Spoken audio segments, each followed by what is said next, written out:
All right, hello everybody. I'm excited to start our first session of the morning. I'm Dr. Allegra Lieberman-Martin. I teach in chemistry and biochemistry in Schmid College, and I'm excited to introduce one of my research students, Ben Janda, to start off our session.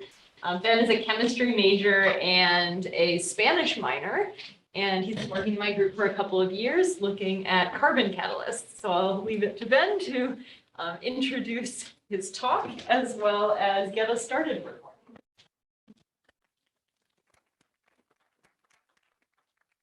All righty, good morning, everybody. Thank you, Dr. Lieberman, for the introduction. And I'm going to go ahead to present all about using the carbodiphosphorane catalyst to facilitate the hydroboration of isocyanates. So I'll go ahead and start about what the field of catalysis is. And catalysts are chemical compounds that are used to initiate or speed up chemical reactions without being consumed in the process. And the field of catalysis is invested in looking at which catalysts can be used for particular chemical reactions. So we use a lot of things that contain catalysts or were made in processes that were catalyzed by something, one of which is a catalytic converter in your car. That's probably the most common. And that converts NOx and carbon monoxide to nitrogen and carbon dioxide. The reaction that's shown in the middle there is the Haber-Bosch process that accounts for about 1 to 2% of the world's energy consumption, and involves using nitrogen and hydrogen gas to make ammonia, which is used in fertilizer to grow our food. And then it's also very commonly used in the petroleum refining process. So you can see how important these things are to our everyday life.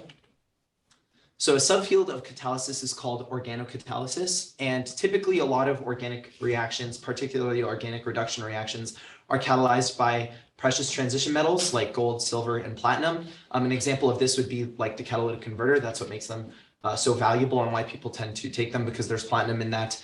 So what the field of organocatalysis investigates is looking at catalysts completely composed of main group elements to act as replacements for precious metals in a lot of those reactions. So I've included a few examples on screen. The one on the left is called an N-heterocyclic olefin. In the middle is an N-heterocyclic carbene, and on the right is an ylide. All three of those examples are used widely across organic chemistry for a lot of different reactions. So the particular organocatalyst that I have been investigating during my time in the Lieberman-Martin group is called a carbodiphosphorane, and a carbodiphosphorane is quite unique in structure. It exists on a central carbon-0 or carbone atom, and as you can see through resonance, it has 2 lone pairs on that central carbon. This makes it very electron rich and willing to donate those electrons, an ability that we call nucleophilicity. And while its nucleophilic ability has been investigated, its nucleophilic ability as a catalyst has not been closely investigated. So that is what we are looking at, in particular, this catalyst's ability to act in certain organic reduction reactions. It is quite simple to synthesize these molecules. To this point, the Lieberman-Martin group has made 4 of them, and they are shown on screen. Catalyst A is probably the one that you will see most prominently throughout this presentation because I have used it the most in my reactions, and it is the only closed cyclic structure, and then the other 3 are acyclic carbodiphosphoranes. And then this is just an example of one of the synthetic processes to make the cyclic catalyst, catalyst A. It starts with a very cheap commercially available compound called bis-diphenylphosphenomethane, and you perform a substitution reaction using diiodopropane to form an organic salt, and then using 2 equivalents of benzyl potassium as a base, you can remove those 2 hydrogen atoms and add those lone pairs on that central carbon to form the catalyst. So we have done a few reduction studies in our lab in the past using this catalyst to facilitate hydroboration reactions, one of which was ketone hydroboration, which involves a ketone functional group and a reducing agent called pinacylborane, or HB-pin. And you can see that the end result is the formation of an oxygen-boron bond and then a reduced formally carbonyl carbon by adding that hydrogen to that, all facilitated by the catalyst.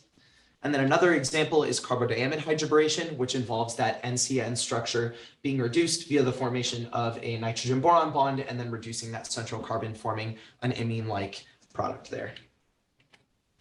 So the particular reaction that I have been investigating during my time in the group is called isocyanate hydroboration, and it is shown on screen there. As you can see, it is quite similar to carbodiamide hydroboration, the only difference being that instead of an NCN structure, it is now an NCO. So there's a bit more there's less electron density at that central carbon because that oxygen is pulling that away. And the end result is that reduced borylated formamide product.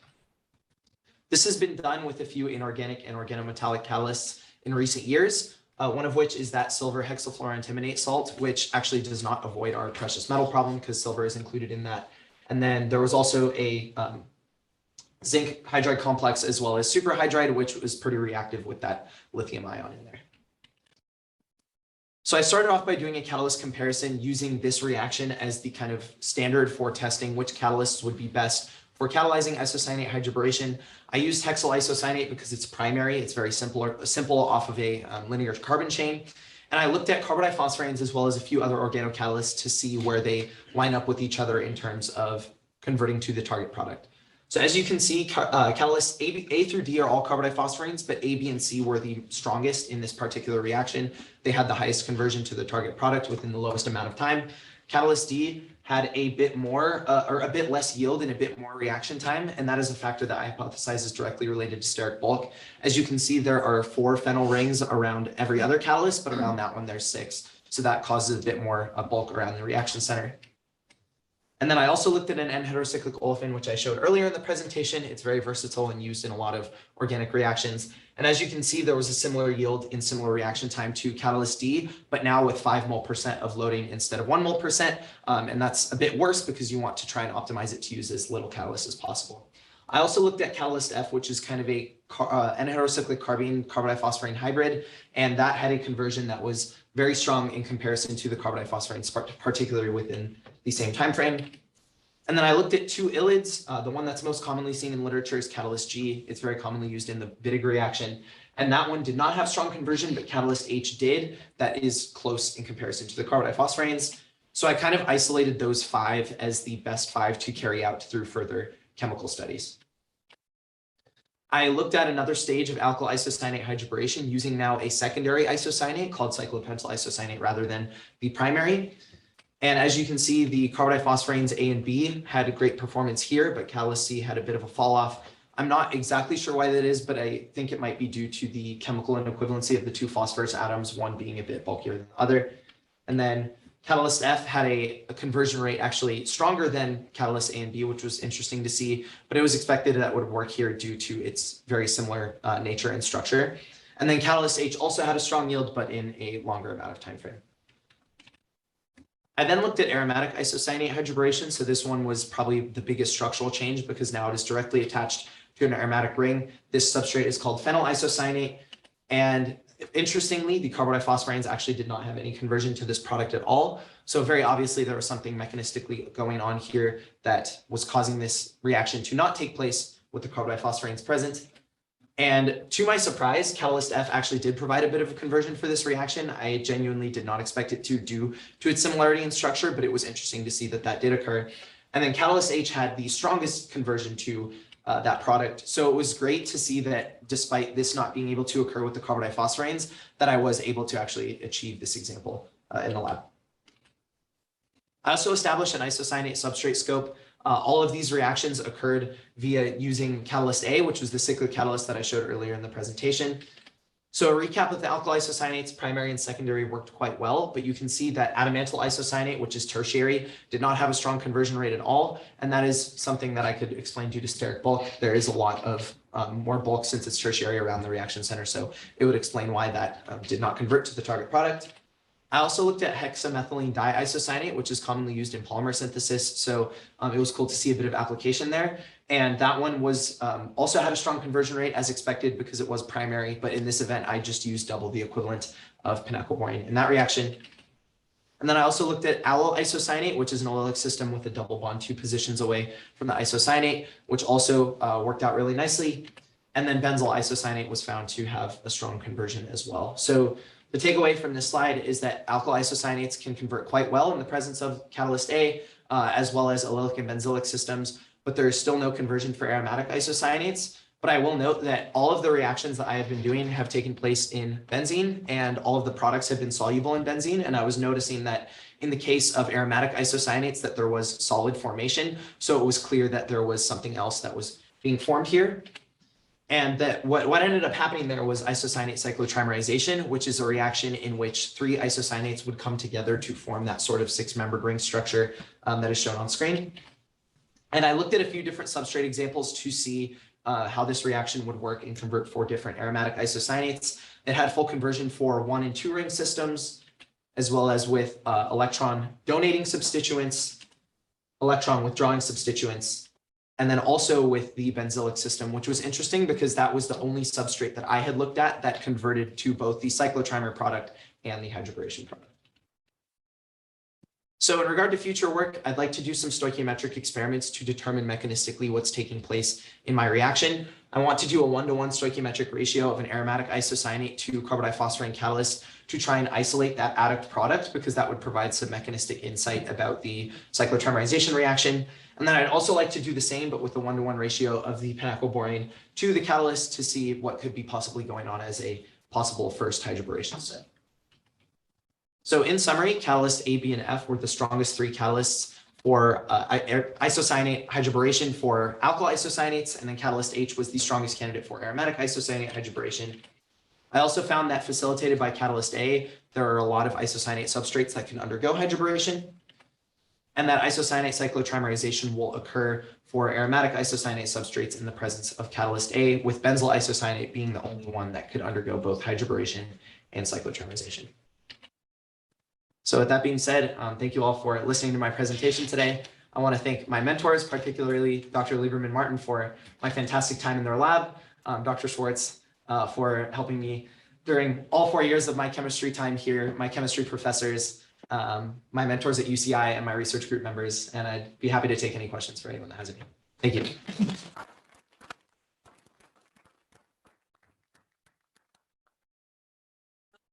Thank you. Questions for Ben? Oh, Dr. Schwartz. Ben, great talk. Thank I you. really enjoyed it. I'm curious about that trimerization that happened there. And what you mentioned about solubility. Is it possible that you've actually created more than just a trimer there, a different number of monomers that came together to form maybe more than just the cyclic trimer in this case? So there was, I think, a point where we thought that it could have been dimerizing, but I think that based on when I ran this reaction alone, and based on confirmation that I compared with literature, it did seem like it was just the cyclotrimer product that was present in there.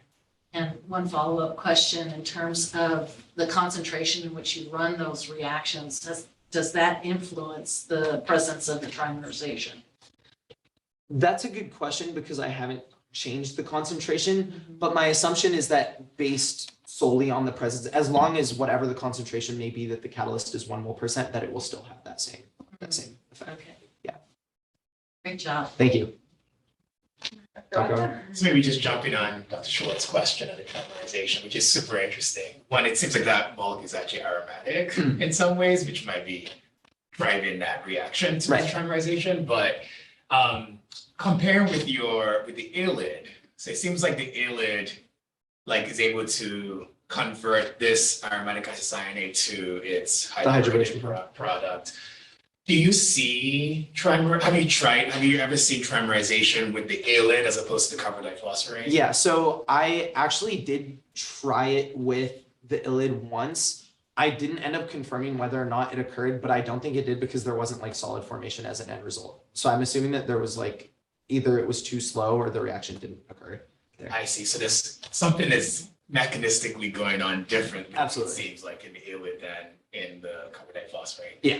I know this is you probably haven't done these studies yet, but can you possibly give some explanation as to maybe what could potentially be changing in the mechanism with those two catalysts? So, I mean, my assumption kind of with the carbodiphosphorane is that because of the electron withdrawing nature of the ring, that would make the isocyanate carbon a bit more electrophilic. So in the first step, you would see possibly the carbodiphosphorane catalyst coordinating to the central carbon, whereas I think in the hydroboration mechanism, it would be that the catalyst coordinates to the borane first. So in the event of the cyclotrimerization where it's electrophilic enough, it will do that rather than even in the presence of the penaclborane. Got it. But we're not seeing that with the alid. Oh, we're assuming the alid is going through a different. Yeah, and I'm not quite sure what could be going on. Yeah. It's fascinating. Thank you. Any other questions? All right, if not, let's thank Ben again for a great talk.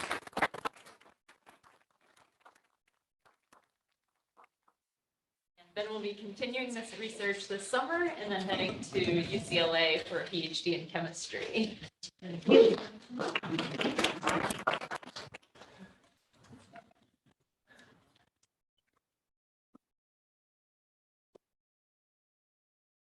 Oh, wait, I'm sorry. I shouldn't have called you out there. I forgot we have a 10-minute or a 20-minute slot. So actually, Haley will need to wait just a little bit longer. You can go ahead and get started, but we're going to take a 5-minute break, but please be back here at 9:50.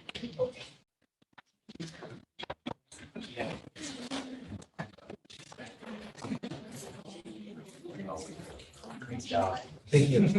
Was I okay on time? Oh, Yeah, you're perfect. You just had more time. Yeah. Yeah. All right, it's 9:50, so I want to go ahead and move along to our next speaker. Our next presenter will be Haley Robertson.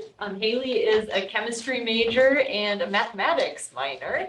And she has also been working in my research group for a couple of years, and she's going to tell us about her project looking at germanium, tin, and lead catalysts.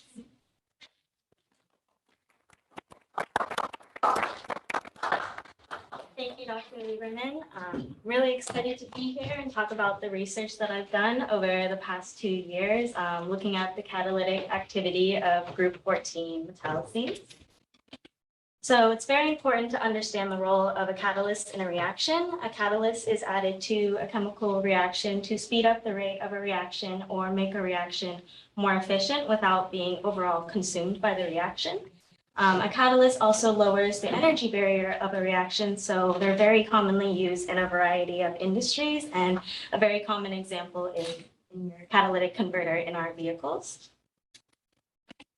So more traditionally, precious metals or transition metals like platinum, palladium, gold have been the catalytic component, the main catalytic component.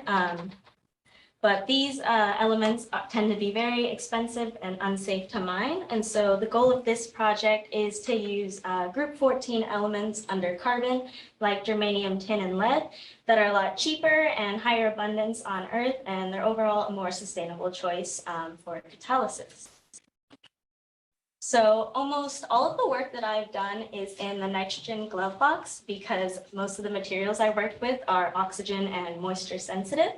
And then I use nuclear magnetic resonance or NMR instrumentation to characterize all of my results to identify products or to calculate product conversion yields.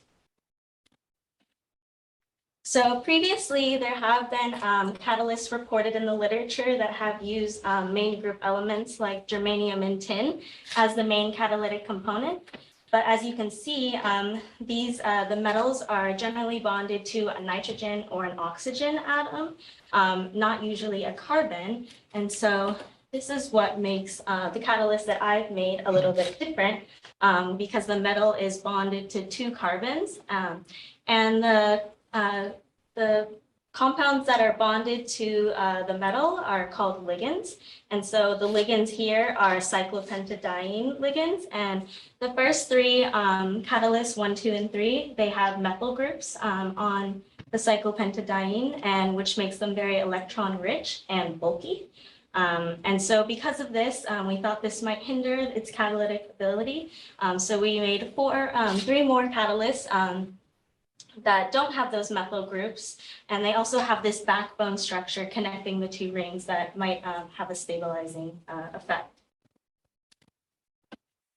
So here is the general synthesis for both of the catalysts. The first one was a much easier synthesis because I had both the metal and the ligand in a bottle, so I just had to dissolve them in solvent and combine them and dry them, and then I was able to obtain the 3 catalysts. The germanium was a pale yellow powder. The tin catalyst was a bright yellow powder, and the lead catalyst was a bright red powder. The second synthesis was a little bit trickier because I had to synthesize the ligand myself as well. So that had a lot of evaporation, filtration, distillation steps that took a very long time over the summer. So the germanium catalyst, again, was a pale yellow powder. The tin was also a pale yellow powder, and this time the lead was a bright yellow powder. So the first thing to do with these catalysts is to test them out on different reactions. I started off with hydroboration of aldehydes and ketones. So I use pin-alkyl-borane or HB-pin as the reducing agent in this reaction, which adds a hydrogen to the carbonyl carbon, and the boron group attaches to the oxygen. These reactions were all done in the glove box at room temperature, and they were done in deuterated benzene or C6D6 as the solvent. And I recorded the product conversion rates after 15 minutes or in 15-minute increments if the reaction was going a little bit slower. And then I also varied the functional group attached to the ring. And then hydroboration is very common in various organic synthesis, and they also have a lot of applications in the pharmaceutical industry. So here are a couple substrate examples for the hydroboration. The first compound on the left is an electron withdrawing group on the ring. And the most efficient catalyst for this reaction was catalyst 1 with germanium as the main catalytic component. The middle substrate has an alkene sandwiched in between the ring and the carbonyl. And then this time, number 5, the tin catalyst, was the most efficient for this reaction. And then finally, we have a little bit more of a bulkier substrate with methyl groups on the ring. And this time, catalyst 2 with tin was the most efficient catalyst for this reaction. So next, I tried testing my catalyst in cyanosylation, which attaches a carbon-nitrogen group to the carbonyl carbon and a silyl group to the oxygen. These reactions were performed under the same conditions as hydroboration. And these are more commonly used in biological fields for synthesizing compounds like beta amino alcohols, alpha hydroxy acids, alpha hydroxy ketones, and alpha hydroxy amino acids. So here are a couple substrate examples for the cyanosylation reactions. In this case, the lead catalysts were the only catalyst to get this reaction to go pretty much. And in this case, catalyst 3 was the most efficient for both of these substrates. The scope of the substrates for this reaction, we didn't use as many because the results weren't as promising, but there's definitely more substrates that we could try for this reaction. So here I thought I would show an example of how I analyze the results that I get. And so first I'd like to point out this peak here around 2.1 ppm, and then here just represents the chemical shift or where the peak will show up for that particular hydrogen. And so here I use hexamethylbenzene as my internal standard. An internal standard is something that you use that has a known chemical shift, and if you add a known concentration, you can use it to determine concentrations of other species, or in my case, to integrate against and calculate the product conversion yields. And so the first thing that I look for when looking at the product spectrum is to notice the disappearing of this peak around 9 or 10 ppm, which is seen for all aldehydes, which we don't want because the aldehyde in our case is the reactant. And so this is our product here. And so we should see 2 hydrogens, but these are chemically equivalent. So they will show up under 1 peak here around 4 or 5 ppm. So a good indicator that our reaction is going is that we'll see a big peak around 4 or 5 ppm and no peak around 10 ppm. And then the hydrogens for HB-pin, again, these are all chemically equivalent. And because there's so many of them here, this peak is going to be very large compared to some of the other peaks. And then the aryl hydrogens, or the hydrogens connected to the ring, are also all chemically equivalent, and these tend to show up around 6 or 7 ppm. And so most of the spectrums that I get are very clean and easy to analyze. So yeah. So after testing dozens of substrates in these types of reactions, I wanted to take a closer look at how the catalyst may be interacting with the substrate or the reducing agent, or in this case, I used triethylphosphine oxide. So this spectrum is an overlay of the phosphorus NMR. And so the top spectrum is just the triethylphosphine oxide by itself in solvent. And so we use this to measure chemical shift changes to see how the catalyst might be interacting with this species. And so as you can see, lead and tin had the greatest chemical shift change. So this suggests to us that lead has the strongest interaction with the triethylphosphine oxide, which we found interesting. So overall, I found that for cyanacylation, the lead catalysts were the most efficient, specifically catalyst 3. And then for hydroboration, the tin catalysts were the most efficient, specifically catalyst 5. As far as why these catalysts are the best is still unknown. It's definitely something I'd like to keep just discovering and finding out. But yeah, so future steps would be trying other reaction types or testing other types of substrates and definitely running more mechanistic experiments like on the last slide. So here is a proposed general catalytic scheme. This is taken from the literature and that I've used to devise my own scheme. And so starting at the top with the catalyst, we have HB pin coming in. Its oxygen will start to interact with the metal of the catalyst. Then our substrate can come in our case would be an aldehyde or a ketone. And the oxygen here would start to interact with the boron of HB pin. Here would be an intermediate structure where bonds are breaking and forming, the bonds breaking between boron and hydrogen, and then the hydrogen adding to the carbonyl carbon, and then also the oxygen forming a bond to boron. Here we can see that those bonds have fully broken and formed, and then from there, the catalyst is able to leave, and then we are left with just product. So more testing to kind of confirm this would be some next steps. But I'd like to thank Dr. Lieberman Martin for giving me the wonderful experience in the research group lab. I'm just forever grateful for all the knowledge and skills I've gained in the lab over the past 2 years, and I feel extremely lucky and blessed to have been able to engage in research here at Chapman University, and I'm walking away with so many positive memories. So thank you. Please let me.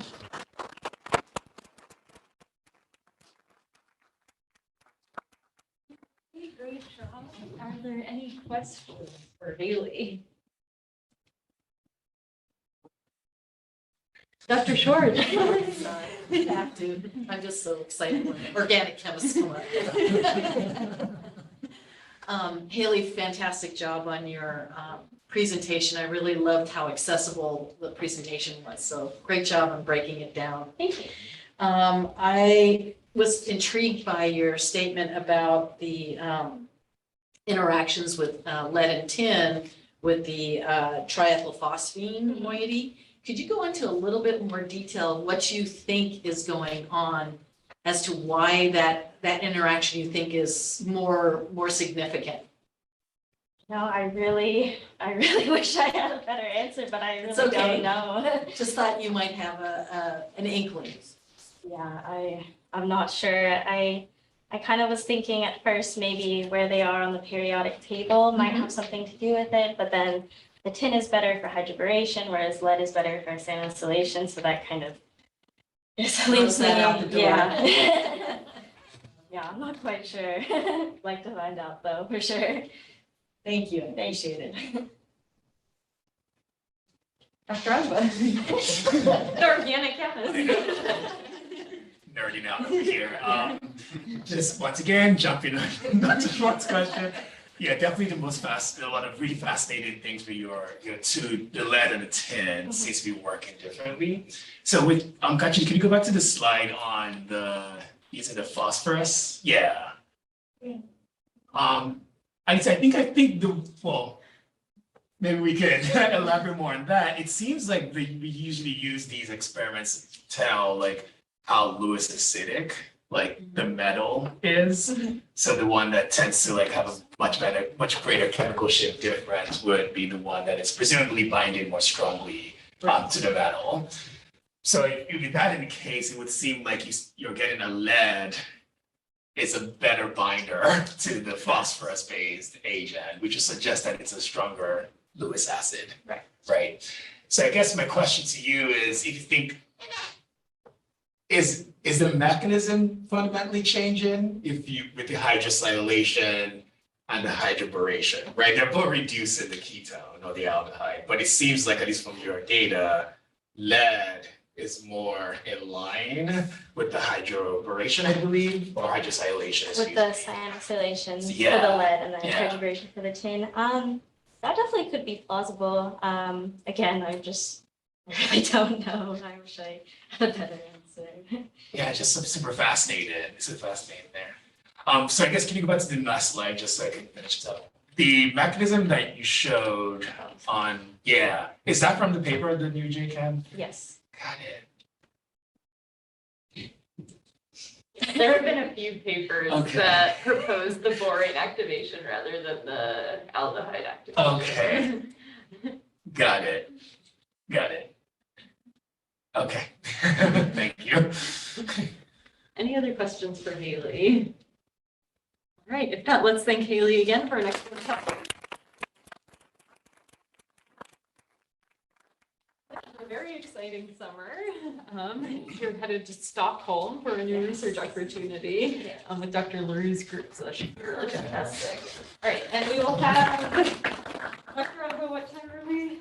We have another 5-minute break to use the bathroom, stand up and stretch, but we will start again at 10:10. Hey, right. Yeah, here we are. Is the presenter this morning weird? Yeah. Is this the kid? Hi. How's your name? What's your name? Okay, what's your name?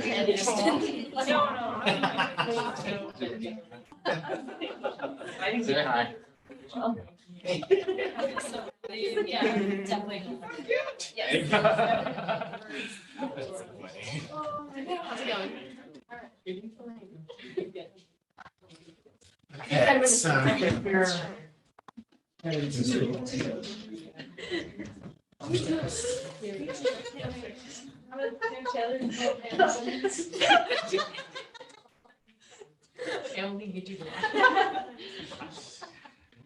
Ready? Cool. All right. Well, thank you all so much again for being here. This has been a great series of talks so far, and we're going to move on to the second half of the first half of this session.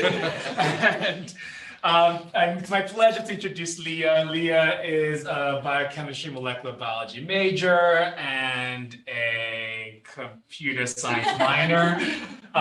Leah has been working in my lab looking at sulfur-6 fluoride exchange reactions, but also looking at different salts. Usually we're very similar to Dr. Martin's lab. We're dealing with catalysis now to make it cheaper and more sustainable. Well, with that, Leah, take it away. Yeah, thank you for the introduction. Like Dr. Agba said, I'm talking about counter-ion effects for sulfur-6 fluoride exchange using calcium salts. So to give a little bit of background on catalysis, which Haley also talked about a little bit, traditionally transition metals are used for catalysis, such as the ones shown here, but they're very pricey. They can be toxic. They're also very rare and hard to get a hold of. So there's been a search for more sustainable catalysts. One alternative is calcium, which is a group 2 metal. It's significantly cheaper. It costs less than $1 per gram. It's also much less toxic and much more abundant than transition metals, making it a great alternative. So when calcium is used as a Lewis acid catalyst, it's traditionally used with weakly coordinating non-basic counterions, which maximize the electrophilicity of the calcium center, allowing it to facilitate reactions more easily. Some examples of these counterions are shown here, which is triplamide, triplate, fluoride, hexafluorophosphate, and tetrafluoroborate. So using these weakly coordinating anions, calcium has been shown to work as a catalyst in the past. For example, this reaction using calcium bistriplamide, this one using calcium triplate, and this one using calcium fluoride. However, it's not clear in the literature why you would use a particular anion over another one, or when you should use a particular anion. Additionally, there are a couple of families of reactions where calcium is generally used as a Lewis acid catalyst. So these are alcohol reactions, alkene reactions, and carbonyl reactions. And in all of these reactions, the calcium is coordinating to the electron-dense regions of the substrate, which is because the calcium center is electrophilic. So to further investigate calcium as a Lewis acid catalyst, we are using this sulfur fluoride exchange reaction, which was developed in 2018 by Dr. Ball at Pomona College. And it is a sulfonamide synthesis reaction. So this product here is the sulfonamide, and it's using a sulfur 6 fluoride, which is the one shown in blue, and then an amine, which is shown in pink. When they investigated this reaction, they found that calcium bisterflamide had the best yield, which was the one with 88%. But when they changed the counterion and used calcium fluoride, there was no reaction. So generally, my project has been to model the entire calcium fluoride reaction and compare it back to calcium bisterflamide to understand why there was such a big difference in the reactivity. The actual reaction that we were modeling is this one shown here, which was the same reaction but optimized further by our experimental collaborators. So they changed the solvent to THF, they added Dabco as a base in the reaction, and then they changed the amine from a primary to a secondary amine. When they did this reaction, they only got experimental yields for calcium bisterflamide. However, we were anticipating that the yield for calcium fluoride would show the same trends with this reaction and would also be decreased. On top of that, the mechanism for the reaction remained unknown. So there was two potential mechanisms that could be going on in the reaction. The first is a concerted mechanism where there's a proton transfer between the Dabco, which is shown in black, and the piperidine, which is shown in pink, and then a nucleophilic attack of the piperidine to the sulfonyl fluoride, which is the one shown in blue, and then the loss of a leaving group of the fluoride. In the concerted mechanism, all of these are happening in the same mechanistic step. The other potential mechanism is this stepwise pathway, where the proton transfer and nucleophilic attack are happening in the first step, leading to an intermediate, and then there's the loss of a leaving group in the second step. The main way to distinguish these two pathways from each other is this 5-coordinate sulfur species, which is an intermediate in the stepwise pathway. However, it does not appear in the concerted pathway, meaning that if we found the 5-coordinate intermediate, we would know that it was stepwise, and if we did not find it, we would know that it's concerted. In the calcium bisterflamide reaction, which was previously computed, this was the transition state that they found, and in that process, they did not find any 5-coordinate sulfur species. Essentially, that means that they could eliminate the stepwise mechanism and conclude that the concerted mechanism was going on for the calcium bisterflamide reaction. In this process, there was a 2-point stabilization with the calcium center, where it was interacting with the oxygen and the fluorine of the sulfonyl fluoride, which were the two most electron-dense areas of the sulfonyl fluoride. Additionally, we were really interested in investigating how the calcium Lewis acid was interacting with this fluorine as the leaving group. When we were thinking about this, we really were trying to understand if there was some scale or way to measure the Lewis acidity of a particular Lewis acid. And that ultimately led us to investigating fluoride ion affinity. Fluoride ion affinity is a measure of the energy of a Lewis acid accepting a fluoride ion.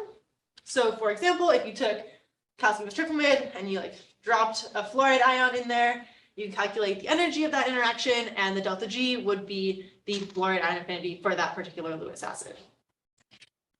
We could do the same thing using calcium fluoride and then compare those energies to each other to understand the differences. So for my project, we were hypothesizing that we could use this fluoride ion affinity to understand why we were seeing the particular yields from the suffix reaction or to predict suffix. So generally in my project, I was trying to understand how changing the counterion affected the overall reaction. And to do that, to answer that question, I had 3 main research objectives. The first was to compare the mechanism activation barriers across the calcium salts. The next was to compare the transition states for the reactions. And finally, I was going to compare the fluoride ion affinity for the reactions. So my methodology for this project, I started by reading literature and guessing the mechanisms.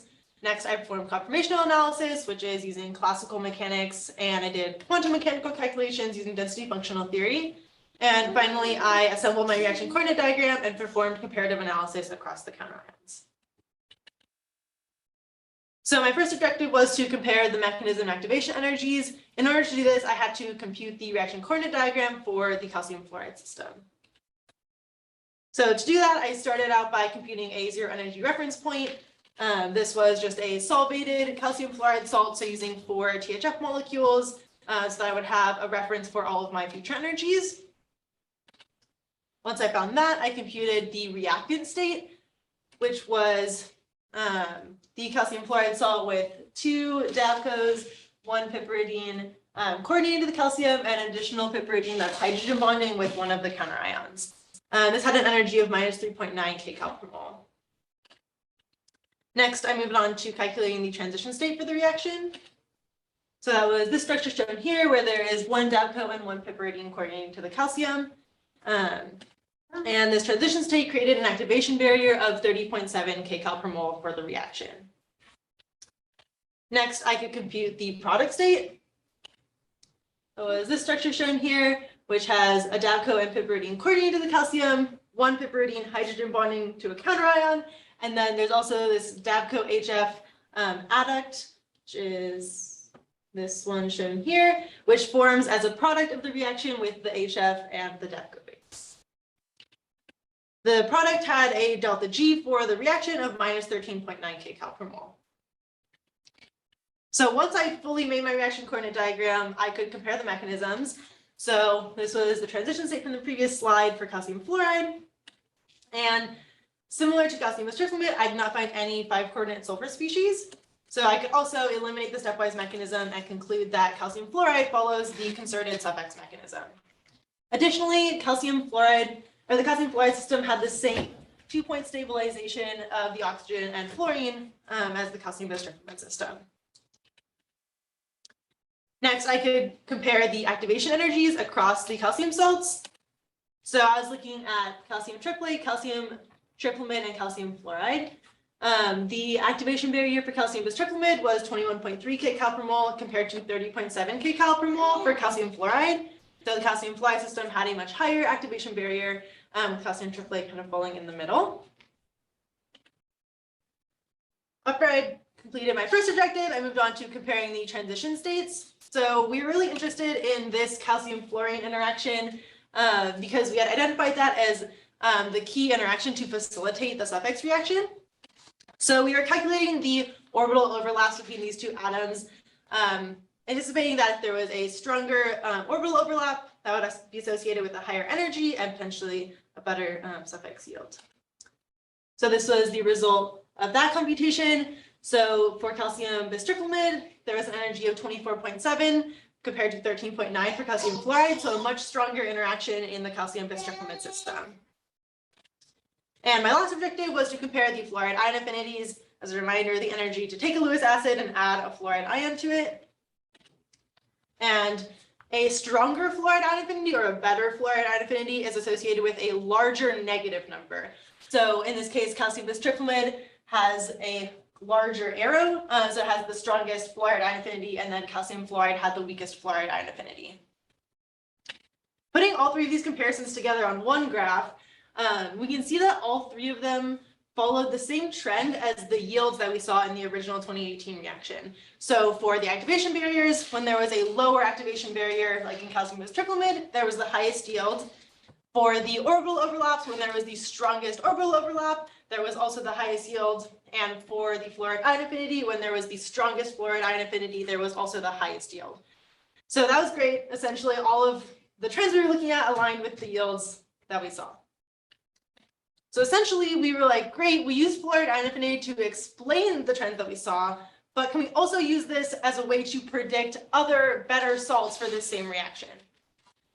So to do that, we took other like group 1 and 2 earth abundant metals, and we took those weakly coordinating counterions I was talking about earlier. Essentially, we were like, what are all of the combinations of these 2 things that we can think of?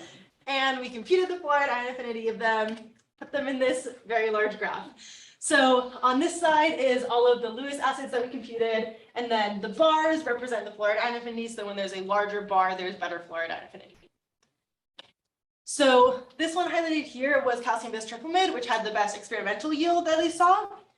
And you can see that there's these 4 Lewis acids that had better fluoride ion affinity. And we were really interested if those would work better experimentally. So we sent those off to our experimental collaborators, and hopefully those will work better in the experimental studies. And then we'll know like, okay, great, are the things that we predicted were successfully used in the reaction. So yeah, that's all. I'd like to thank Dr. Ogba and all the other members of the OMO lab for their support. All of my friends who are here.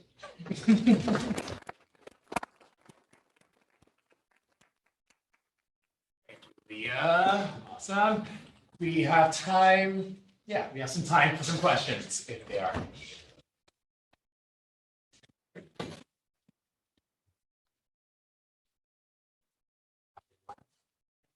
I'm very interested in the fluoride ion affinities. So what interests me the most is that with just the bistriflumids, like the calcium versus zinc or Yeah, magnesium. Calcium is calcium the and then winner when it magnesium. has bistriflumids, but then zinc is the winner when one of the ligands is PF6 instead. So I guess my question is the PF6 binding the same way to the zinc and the magnesium first? Yeah, so in Or in the calcium, sorry. Yeah, I know that for PF6 specifically, the zinc and the magnesium, the PF6 is binding in 2 places, and then in the calcium, the PF6 is binding in 3 places. Oh, okay. So there is a difference there. We're still trying to understand why those are different. Very, very curious about it. Kurt is here. Kurt's investigating calcium, bistriflumid, and PF6. So hopefully learn about that next year. Interesting. Okay, so maybe there's a different, the way the anion binding Yeah. may change with the size. Yeah, so we were still trying to figure that out, but we did see that they were different. And then in the zinc and the magnesium, all of the ligands are closer, the bond links are all shorter, Okay. which is probably just because of the smaller size, zinc Mhm. and magnesium are smaller. Interesting. Yeah, it's really fascinating. Those are really great candidates for catalysts. Thanks. I'm curious to know if you have any predictions for how those might work. Sometimes when you get things like this, there's almost like a peak and an optimal fluoride ion affinity, and then when you get too strong, it messes with the reaction. So do you have any predictions? Do you think these are going to work way better than the calcium triplet or not so? I think that they are gonna work better, or I'd like to think that they're gonna work better because then I'd be wow, I predicted it. I'm not for the zinc, bistriflumid and tetrafluoroborate, it was way higher. So that one I'm I don't know, we'll see if the computation was accurate for that one. But Thank you. Any more questions for Leah?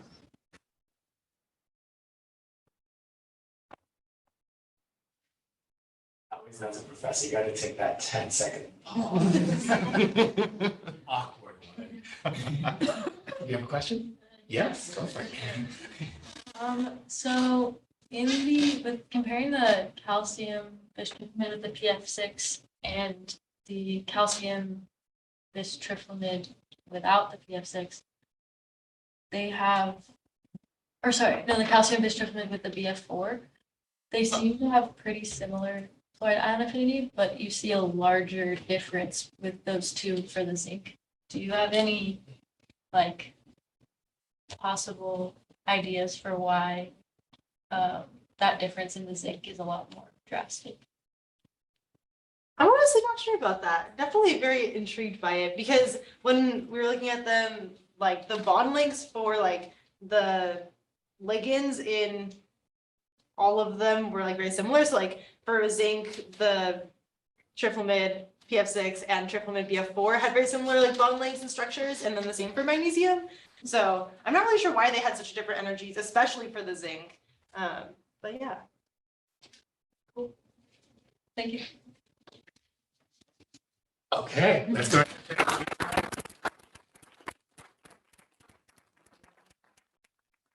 And Leah is going to be going to the University of Washington in Seattle for her PhD in chemistry in the fall. So congratulations to you. Because I'm a proud academic dad. Leah also received the National Science Foundation Graduate Research Fellowship, and she was the one Chapman Center who received that. So congratulations. Okay, I think, let me make sure, we might have 2 minutes or so. Now you can get started. Oh, good. Actually, you can just go ahead and get started. Prepare your We have like 3 minutes, so. Okay. Cool. Just press escape. Right, so.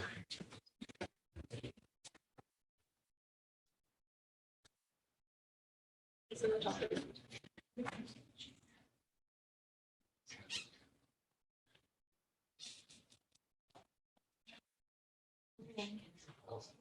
What? Weird. Oh, I guess it just has. Can you see your? My video? Yeah. No, I'll just wait. Okay.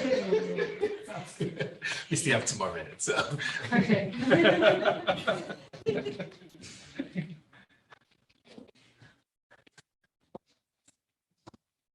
It's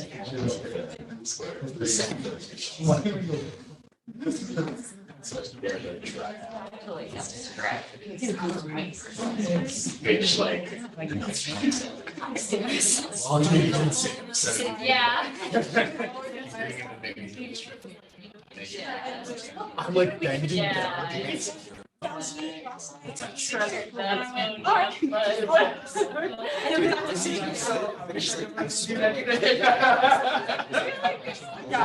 So. Sometimes you can bring it as like. Accessible once again, that you run the risk of attaching. Why is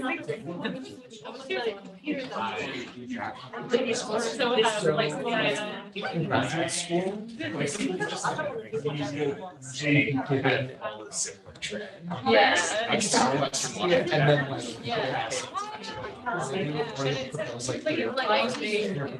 yes, it might be fun. Possible.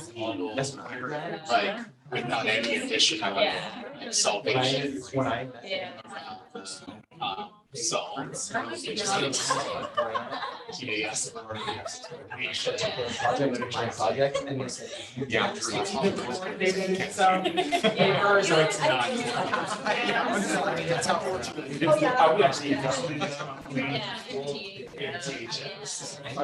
They were like, for a realm of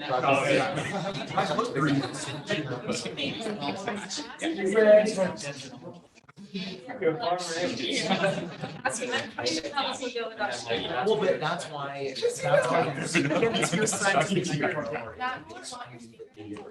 you know, I'm gonna time out. Okay. I'm sure all of you will be patient. That's right, that's right. We're here to celebrate you. All right, so thank you all so much once again for being here. Our next speaker before our break is Natalie Saadeh. Yeah.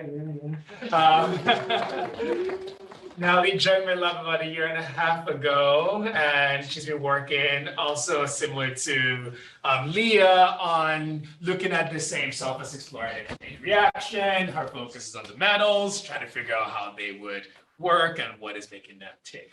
And with that, Natalie, take it away. Thank you, Dr. Arthur, for this introduction. So you'll be seeing a lot of similarities between the last presentation. Hopefully that'll be helpful in understanding what's going on. So thank you all for coming. I'm going to be presenting on my project on metal ion effects on sulfur-6 fluoride exchange mediated by group 2 salts. So let's talk about catalysts again.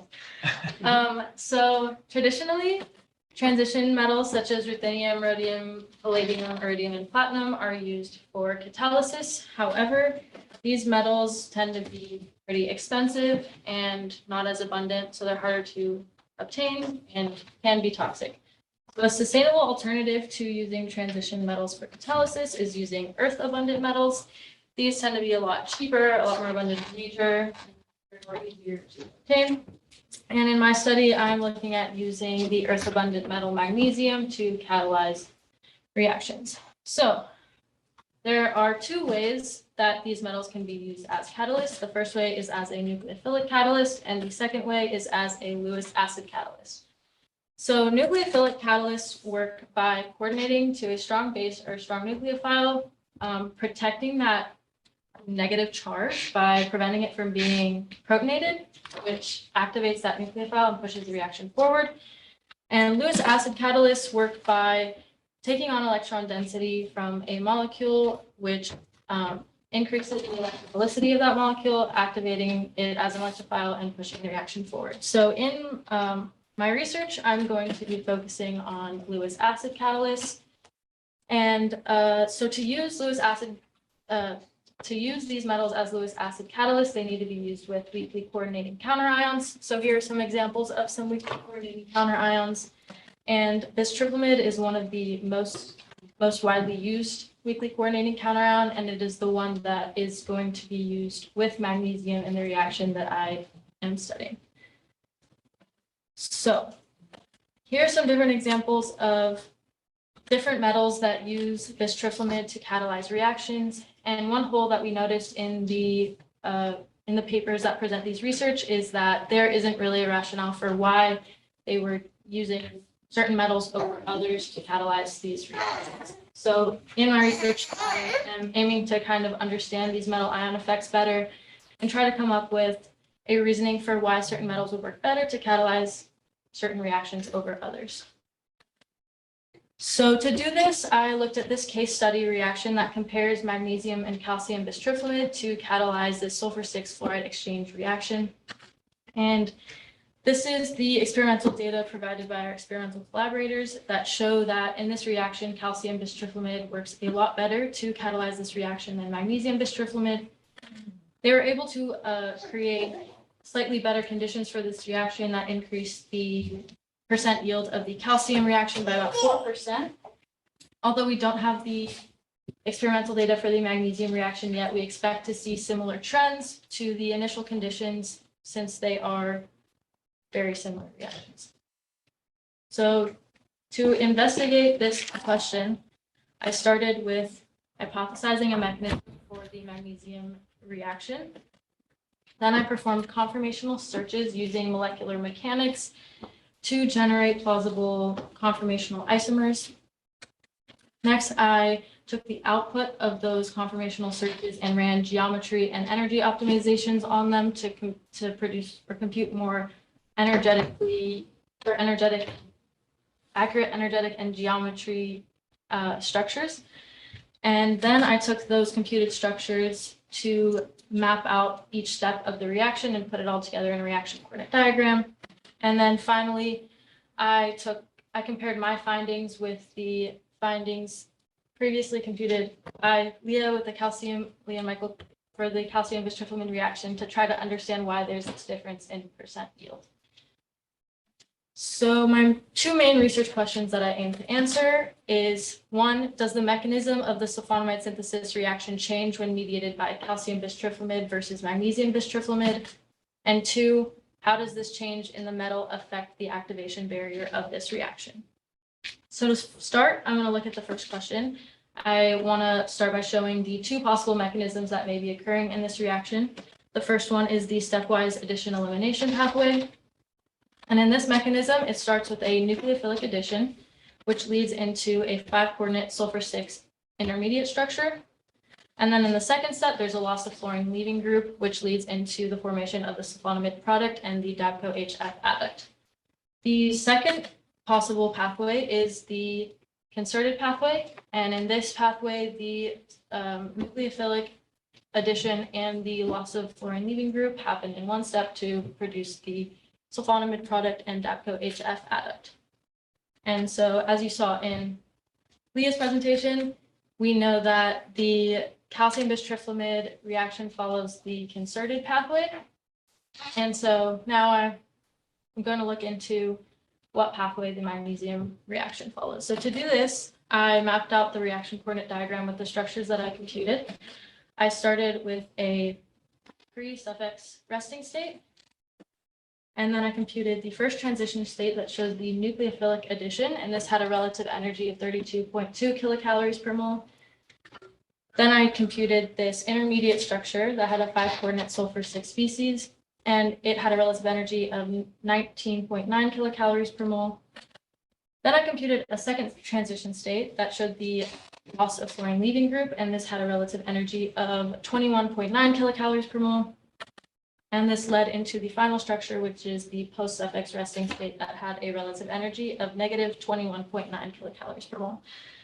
So looking at this reaction coordinate diagram, we can see that this magnesium mediated reaction follows the stepwise pathway because I was able to compute this 5-coordinate sulfur 6 intermediate, which is not seen in the concerted reaction.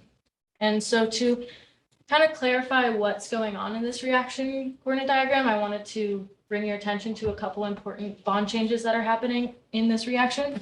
So first, there's the fluorine-sulfur bond. And as you can see throughout the reaction, this bond is getting pulled apart and growing from 1.9 to 2.2 to 2.6 angstroms in length.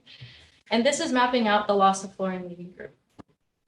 And the second bond I want to bring your attention to is the sulfur-nitrogen bond. And you can see this bond is shrinking throughout the reaction, going from 2.5 to 2.0 to 1.9 angstroms in length, which is mapping out the nucleophilic addition of the reaction. So now that we have a good understanding of the mechanism for this reaction, I wanted to compare the activation barriers between the magnesium and calcium reaction. And to do that, we need to find the rate determining step for this reaction, which is the most energetically costly step of the reaction. So we can see here that that is the first reaction, or sorry, the first step of the reaction. And so comparing those two, we see that the magnesium bistriflamide activation barrier was 32.2 kilocalories per mole, and the calcium bistriflamide activation barrier was 21.3 kilocalories per mole. So this is consistent with what we saw with the experimental data, which shows that the calcium reaction has a much smaller barrier to overcome to produce product, which is why we see a much higher percent yield in that reaction over the magnesium one. So to try to rationalize this difference in activation barrier, we decided to look into fluoride ion affinity because that metal to fluorine or fluoride interaction is an important interaction in these reactions. And so fluoride ion affinity is a way to quantify the strength of the metal salt interaction with the fluoride ion. And so that is mapped out by the delta G, or the energy of this equation up here. And so a lower delta G of this equation is associated with a stronger fluoride ion affinity of that metal salt, and a higher fluoride affinity of that metal salt means it's a stronger Lewis acid and can therefore catalyze a reaction better. And so comparing the fluoride ion affinities between these two metal salts, we can see that the calcium bistriflamide has a fluoride ion affinity of negative 56.1 kilocalories per mole, and the magnesium bistriflamide has a fluoride ion affinity of negative 52.9 kilocalories per mole. So since the calcium reaction has a lower delta G, it is a stronger Lewis acid and can theoretically therefore catalyze the reaction better than magnesium bistriflamide, which again is what we see with the experimental data. So moving forward, I would have loved to look into the trends of a bunch of other calcium salts and how they catalyze this sulfur fluorine exchange reaction to see if we see trends other than fluoride affinities, such as atom size, or if there's an interplay between different possible characteristics that predict catalysis or catalytic efficiency. But yeah, that's all. Thank you for listening. I'd love to thank Dr. Agba for being an amazing PI and mentor, and for all the guidance and support over the past year and a half. And also thanks to all the rest of the OMO Lab group for all your contributions to this project, and to all my friends and family who are here supporting me today. And with that, I'm ready for questions. Thank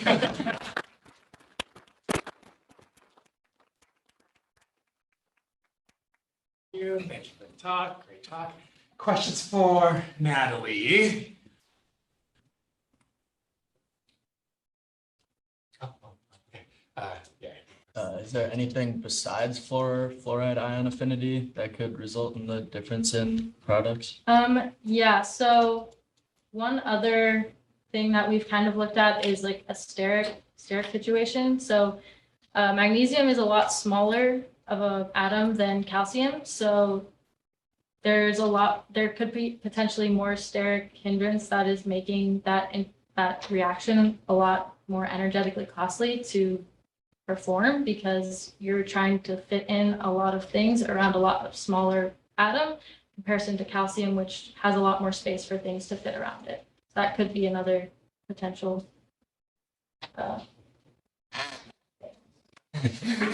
Cool.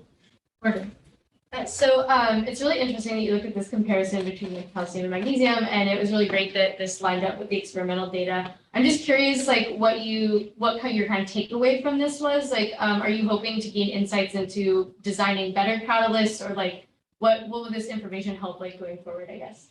So I think the main thing is to just try to find patterns so that we would be able to have a better understanding of why we would choose particular metals over others in certain reactions. So instead of just trial and error to see what works best, we would say, oh, through this, we see that smaller metals work better for these particular reactions, or metals with stronger fluoride ion affinity work better for this reaction, and then it would help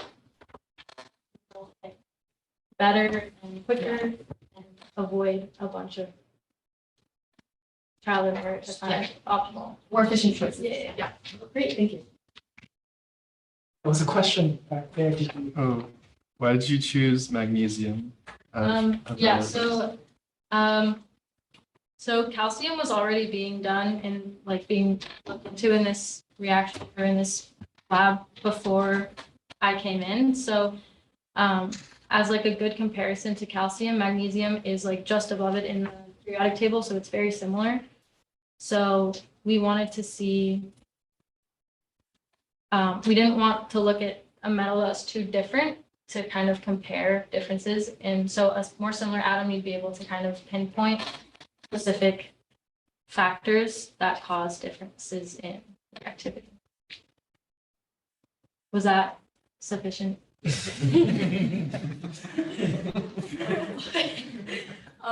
you feel that your further research would look into the other metal ions as well? Yeah, so where'd he go? Paul.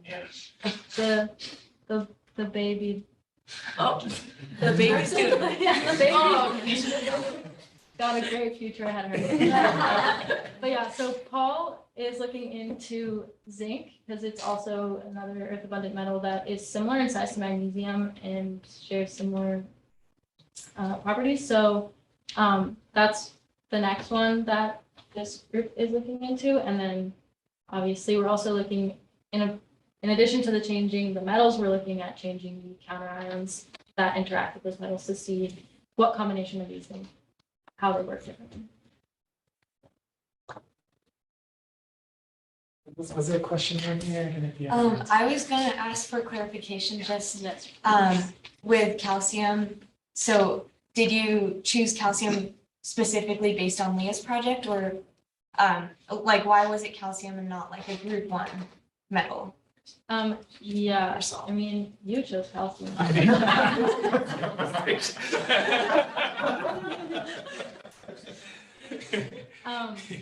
So group 2 metals, they're pretty, I don't know, I would assume there's a lot of literature around using group 2 metals for catalysis, so it was a good place to start.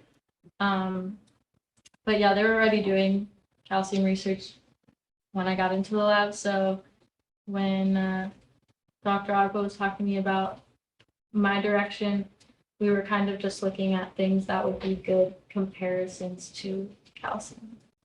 So that was magnesium.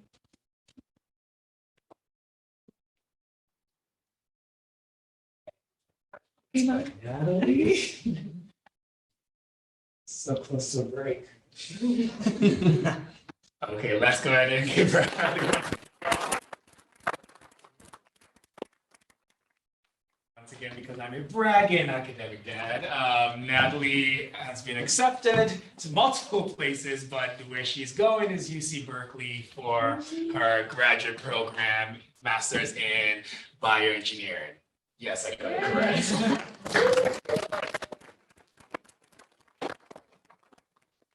And thank you all so much. We will be back here at 11:10 for the next series of presentations. please do come back and enjoy the talks from our other students here on campus. So. See you soon. Yeah. That's kind of Well, I guess it's still morning. Good morning. The individual who's supposed to be doing their presentation at 11:10 today is actually not here. So we will have an additional 20-minute break. Because we want to stay on track with the schedule with the next presenter. So if you, I guess it's just going to be a time to hang out. If you want to go grab more coffee, go ahead and do that. But we will start this next session at 11:30. Thank you.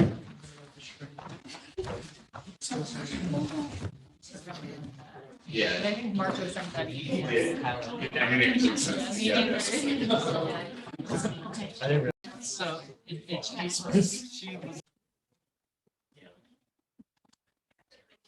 Sorry.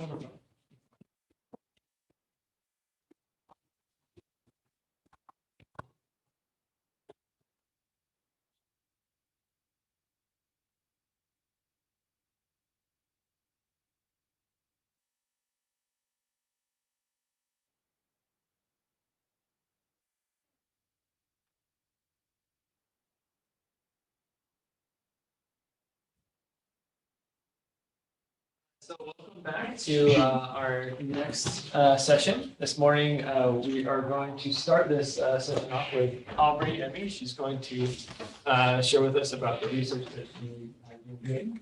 Aubrey is a biochem, molecular biology major. So she's going to take it away, Aubrey. Yeah, hi everyone, my name's Aubrey. This is my presentation looking at optimization of DNA-based methods for the identification of canned tuna species. Okay, I'm gonna try to use this clicker. Or not. Okay, we don't need the clicker. Okay, first I'm gonna go and introduce my project. So I'll tell you why we are doing the work we did, some of the methods and work we did in the lab, what we found, and then next steps for the project. Okay, so why study canned tuna? What's the purpose of identifying which species is in the can? So tuna is actually very susceptible to food fraud for 3 reasons. It's highly demanded, it has a wide variety of price points, and it has a fast rate of production. So food fraud, defined by the FDA, is intentionally leaving out or substituting an ingredient. So that can lead to misleading of the consumer. So one example of food fraud is species mislabeling, and that's when one species is substituted for another species, and that can be potentially for economic gain. And not only is this a problem because you're charging the consumer more than they should be charged, but it also can cause health problems. So different species of tuna have different levels of mercury. So certain individuals like pregnant women and children are advised to only eat a certain amount of mercury in a week. And the FDA labels certain species as higher levels of mercury or lower levels of mercury. So you wouldn't want to be unintentionally eating more mercury than you thought you were consuming. So how exactly do you identify which species is in which can? It's easier said than done because canned tuna is highly degraded, and that's because of the canning process. So before the tuna is put into the can, it's cooked, and then the can is put under pressure and heat, and that causes the DNA to fragment, which means the DNA is basically cut into a bunch of small pieces. So what we do is we're trying to use a short fragment of DNA known as the mitochondrial control region, or CR region. And we're looking at this specific region of DNA because it's species specific, meaning it's going to differ between albacore and yellowfin in each species of tuna. So ideally, if we can isolate, amplify, and determine the exact barcode of this section of DNA, that should be able to tell us which species was in that can. So prior studies did use this method, and they found great success for fresh fish. So things kind of went awry when they started looking at canned and processed samples, and they hypothesized that this may be because of the presence of PCR inhibitors. And so what that could be are certain fats or salts that are put into the can to, enhance the process or the experience for the consumer, makes it tastier. But that does sometimes make it harder for us to do PCR on it. So what my project looked at was comparing 4 different DNA extraction methods to see which ones were optimal for our species identification. And we're also interested in looking how the medium of the can, so oil versus water, affected our outcome. Okay, so what did we do? I collected 4 different species of tuna: light tuna, albacore, skipjack, and yellowfin, and we tried our best to get equal samples of oil and water of each. And then we performed DNA extraction using these 4 different methods. Each method was chosen based on success in prior studies, not specifically on canned tuna, but other species of fish. So this flow chart kind of details what exactly I did. First, I purchased the cans from local grocery stores in Orange County. I weighed and labeled those samples, and then I extracted all of them in duplicate for each of the 4 methods.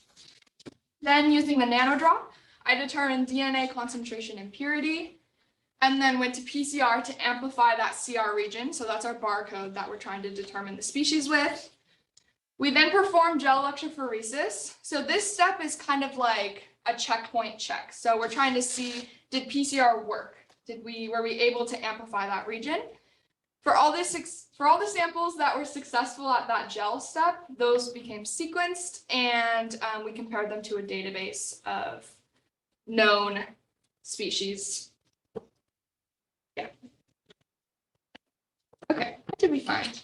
So for our DNA concentration and purity results, we saw that the DNeasy method, so put a star so it's easy to see, hopefully you could see that.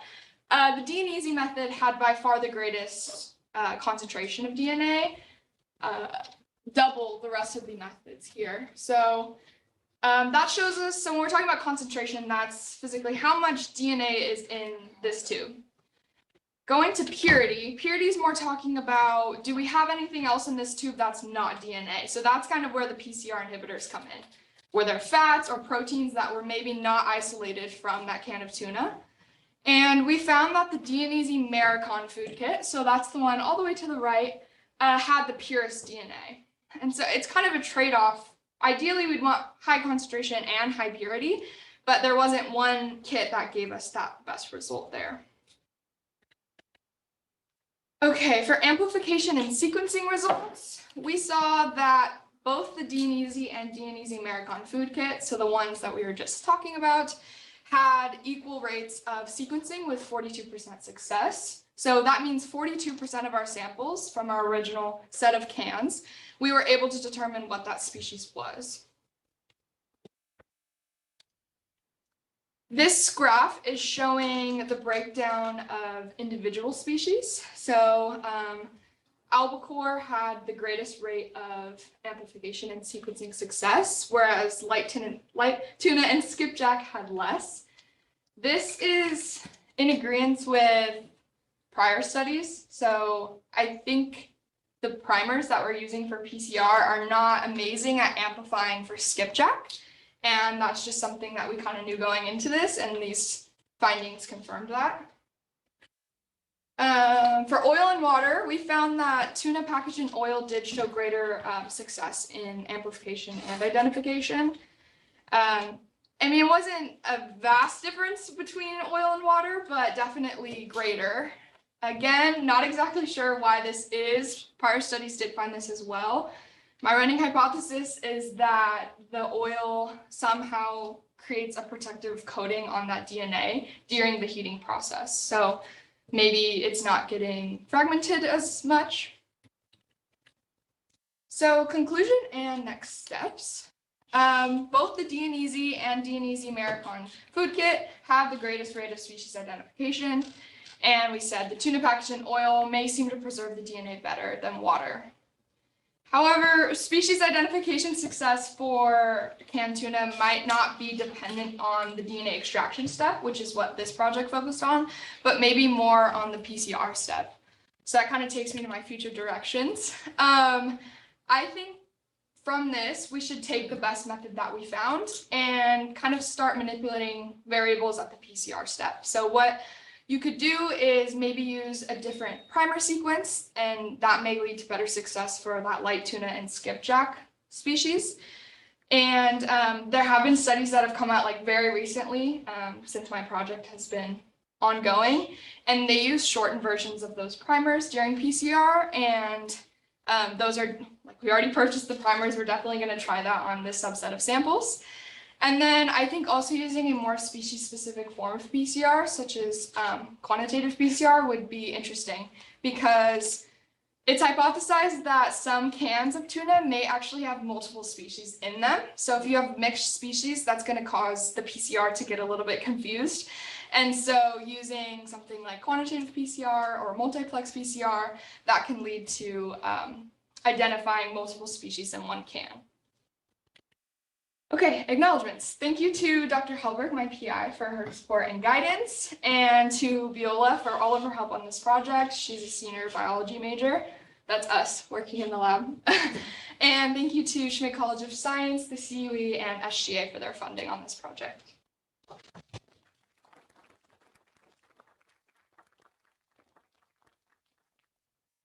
Questions we have for Aubrey?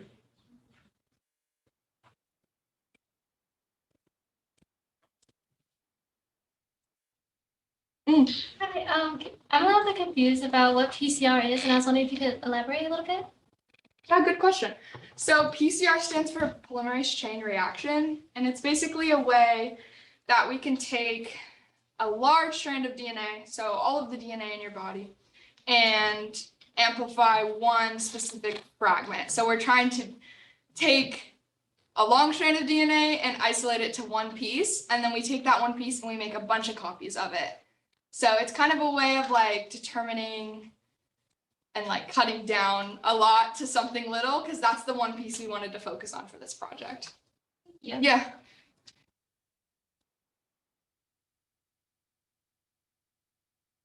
Yes, Leah. I don't know if this is like outside the scope of your project because you're focused on like the methods, but did you find that like the labels of the tuna, like what you found actually matched like what they were labeled as? Yeah, that's a good question. I didn't put it in the presentation just because you're right, the main focus of the project is developing these methods, but there were 2 samples that were mislabeled, and they said that they were light tuna, but they actually came back as albacore, and that's a problem because albacore has more mercury than light tuna does. So if you were that consumer and you bought that can, you would unknowingly be consuming higher levels of mercury than you thought. So it's definitely a problem that's happening. That's why we need to develop methods to mitigate it.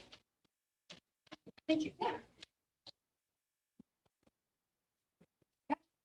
Aubrey, I'm just curious. So the work that you're doing, the implications are that you'll also be able to help the consumer know what it is that they're purchasing beyond just the mercury levels, but just to know that they're purchasing something that's labeled on the label, right? Right. So how does your group take the information that they are discovering and actually inform? What's the steps to get to informing the consumer? Yeah, so we're actually like not supposed to tell, like I wouldn't be able to say like what brand was mislabeled because that all has to go through the FDA. So from that point, once we developed strong enough methods and we felt confident that our results that it really truly was mislabeled, we would take that data and present it to the FDA. And then I know they go and do like investigative studies into the companies that showed mislabeling, but it would have to be like a very like big deal and like multiple labs showing the same data. So it's kind of a long process, unfortunately, but yeah, as far as I know, that's what would happen. Thank you. Yeah. Aubrey, I have a question. Yeah. So you noticed there was a difference in like skipjack versus albacore and how you were able to extract the DNA from that. Do you anticipate that or expect that that is a cause from the way that the kinds of tunas are processed that may have led to that? Or is it a characteristic of maybe the species? Yeah, I think other than the oil in the water, think they're processed very similarly. And so my first instinct is that it's the characteristic of the species and that the region we're looking at, because it is variable, that's why we're looking at it. Because it's variable, the primers that we're using are more specific to the other species. And so it might not be that those species are more processed than others, but because the methods we're using aren't appropriate to them. Does that make sense? Mhm. Yeah. Thank you. Yeah. I think we have time for one more question. We have another question. Just curious, can your results also be applied to additional canned or processed foods as well? Yeah, good question. So the CR region, I believe, is pretty specific to tuna, but this overarching method is called DNA mini barcoding. And so those same methods can be applied to salmon or other types of fish. Because there is canned salmon, that's something that's out there. But I believe you'd have to look at a different region of DNA. But yeah, it's the same process that could be applied and most likely the same DNA extraction kits too. Let's thank Aubrey again.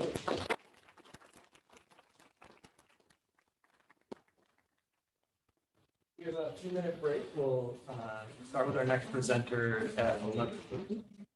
So just go ahead and hang out and we will start back.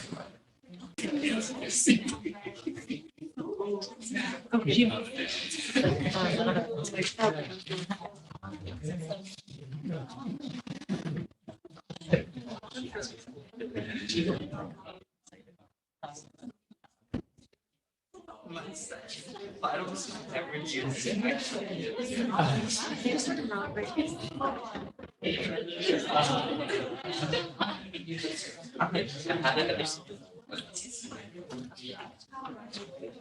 Tell me that, I am not listening. Blah, blah, blah. No, I think even like. Oh. There's, I feel it's a lot more.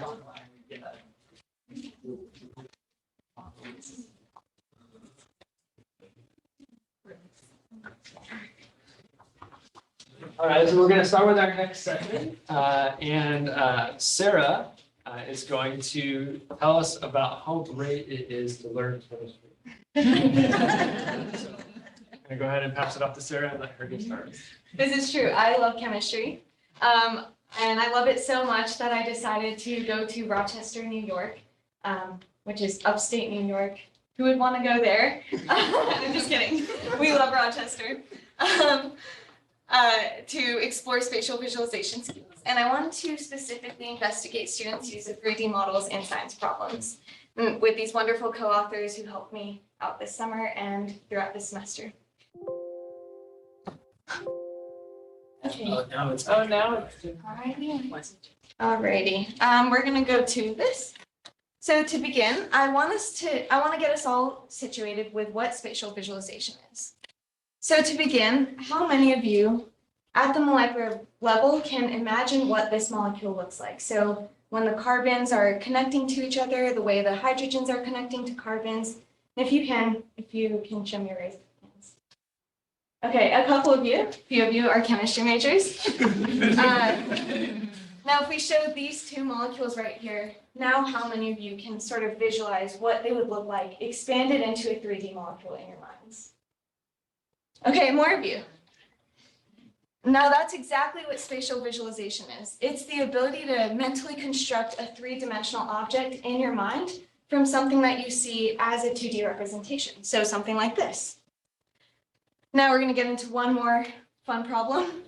Now this is mental rotation. So go ahead and take a second to look at this problem. And if you think the correct answer to this is 1, on a count of 3, put 1 finger up, 2 for 2, 3 for third object, and 4 for the fourth object. I'll give you a second. 1, 2, 3, go for it. Okay, I know this is exactly what I'm studying right now. It's mental rotation, and you may be wondering, what is mental rotation and how is it really related to spatial visualization? So mental rotation is really just one subset of spatial visualization. it's this added idea of not only visualizing a 2D object as something that's 3D in your mind, but also rotating those objects. And so a big challenge that students, especially in chemistry, face is this challenge to sort of look at molecules and say, this is what it would look like in my mind. So you can't just look up into the sky and say, this is 1-pentanol or this is tert-butyl. No, they're not directly observable. And so the problem comes in when students have difficulty translating that 2D to 3D, and then this added factor, this added challenge of being able to rotate that molecule. And this is a really important concept to cover because when molecules rotate, they end up interacting differently with light or with each other. So really understanding these rotations and how they affect external factors is an important concept in chemistry. And so a lot of research has suggested that we can improve mental rotation skills through the use of 3D models. So we can relate 3D models like this, both physical and through software program, to 2D representations like this so that students can say that this is a mirror rotation of this molecule. And so this research doesn't really tell me much about what we need to do with 3D models to sort of implement them and really improve our mental rotation skills. So this brought me to my research questions. So I wanted to start by looking at what techniques students use to visualize science problems. And second, furthermore, I wanted to see what spatial visualization strategies specifically do students use that distinguish them from those who attain high scores, from those who attain low scores, or from those who successfully solve science problems and those who don't. And so to sort of look into these questions, I started by recruiting some participants. I recruited 15 over the course of 1 week, and 14 of them were undergraduates. One of them was a graduate student. All of these participants had some sort of background in natural science or engineering degree or degree track. And finally, the minimum requirement was that they took 1 series of introductory biology and 1 series of introductory chemistry.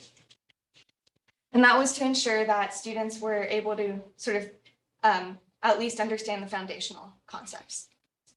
From there, I began interviewing my participants. So I led task-based think aloud interview with each of my participants.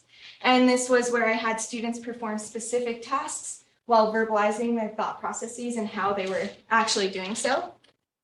And I started off with a Lego reflection where I had students take a Lego model that I had built and they were required to create a reflection. And I was really trying to see if they understood the difference between a reflection and rotation.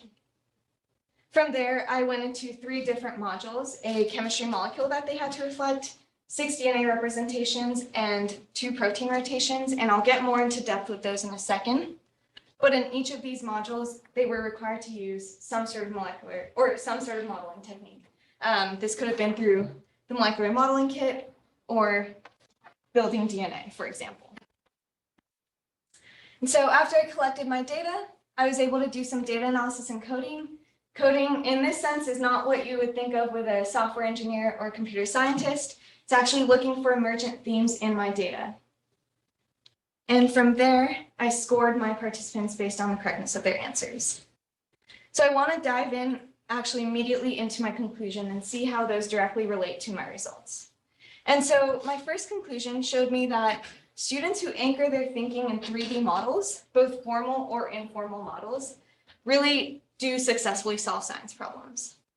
And we'll see this in the chemistry module. We start off with this question. I wanted students to draw as many distinct reflections of molecule A as they could think of, and I wanted them to share their thought processes. After they drew those reflections, I introduced a molecular modeling kit where they built both molecule A and their structure, or structures. And so in the high score trend, we see that one student used their right hand as a relatable 3D object. And this is an informal object. You know, it's not a molecular modeling kit, but it's some sort of visual that they had to be able to see this reflection. So we'll see here, if this were the ground right here, point to the table, and this were a mirror right here, they point to their hand. they are able to draw the reflection of a dash molecule, which is one of many distinct molecules that they could have drawn for molecule A. In the low score trend, though, we see that before the 3D model is introduced, the student draws a rotation. And so after, I wanted him to verify how that would look like. So I have him build molecule A, and he builds his. And he says, hold on a minute, this is a rotation. You can see that right here, not a reflection. And so he's able to use this 3D model kit to his advantage, and he comes up with this. And he says, now if I do this, oops, sorry. Now that would be a reflection. And so again, just tying those concepts into each other, we see that both in the low scoring and high scoring trends, students had to anchor their thinking in some sort of use of a 3D model to really facilitate in their solving and problem solving process through these unfamiliar 2D problems. Now from there, I was able to build on to a second conclusion. And this conclusion was that 3D models are insufficient tools unless they're used properly. And I'll get into more depth with properly in just a second, but to start off, let me show you what happened in the DNA section. So I gave students a bunch of representations of DNA, and some of them were correct and some were incorrect. In this particular question, I asked students to sort of identify whether this one was correct or incorrect, use the 3D model to their advantage, and verbalize their thought processes to me. And in this particular case, students should have used the 3D model to identify that that bond was incorrect. They really didn't even need any sort of background in biology to be able to make that connection that that was an incorrect bond if they use their 3D model properly. So if we look at the high score trend, we see that the student starts with a 2D representation and then correctly identifies pieces of the 2D representation and verifies them with the 3D model. And so an example of this is this student right here says, I'm going to say that the phosphate groups, these ones labeled P, right here on the 2D structure is represented by the red groups here on the 3D model. And in doing so, he's able to see that there's a bond connected between the phosphate and the sugar group on the DNA, and correctly identifies that that bond should not be there. However, in the low score trend, we see that students start with a 3D model and they sort of get lost and disengaged in trying to connect it back to a 2D representation. And so in this particular example, the student starts by saying, the 3 bonds here are good. You can also see them on the 2D representation. The phosphates are there, also on the 2D representation. And in doing so, they're not quite able to identify those 2 bonds that I have arrowed there that showed them that it was an incorrect structure or an incorrect representation. And so by starting with something that was really complex, a space-filling model of DNA, students overlooked these really important parts of it and weren't really able to identify the complexity of that DNA model to connect it back to our 2D representation. And this is further supported by the protein module. So in this particular question, I asked students how they would get from view A to view B of this protein. View A is going to be on your left-hand side, and then view B is on your right-hand side. And I said, verbalize your thought processes, feel free to use any 3D models you'd like, including Legos. So in the high score trend, we see that students identify specific pieces on that would really give them information and insight into what's going on. So this student right here rebuilds the Lego pieces based on those beige clusters, those horn clusters that I circled. And so they build something like this. I'm not sure if many of you can see. Looks like this. From there, they circle those same pieces on the other structure. And they said, okay, if I'm looking at that top circle right there, I can see that I can no longer see it, which means that it must have been rotated 180 degrees clockwise. So they correctly identify that it is 180-degree clockwise rotation. However, again, in the low score trend, we see that students try to find pieces that give them information, but don't quite look for the right ones. And in doing so, this student, for example, identifies this DNA structure right here, circled in blue, on the 2D representation, and they really struggle to connect it back to rebuilding a 3D model, or their Lego pieces, for example. And so even though this student right here used the Lego piece, they really only looked at one factor that didn't give them much information and said, okay, it doesn't look like it's changing much from view A to view B, so I'm going to say it's a slight tilt to the right. So again, to highlight conclusion 2, students must learn how to use both complex and less complex models to really be able to understand what's going on in science problems and really be able to connect that back to those science problems. And so this leads me to just a summary of my results. We see that students who use 3D models in distinct ways and properly use them in distinct ways are what distinguish those students who are able to attain high scores from those who attain low scores. So with knowing that, we can implement some sort of formal spatial visualization training in science curriculum through the use of 3D models and really showing students how to use those 3D models. Then we can drive more creative problem solving in students.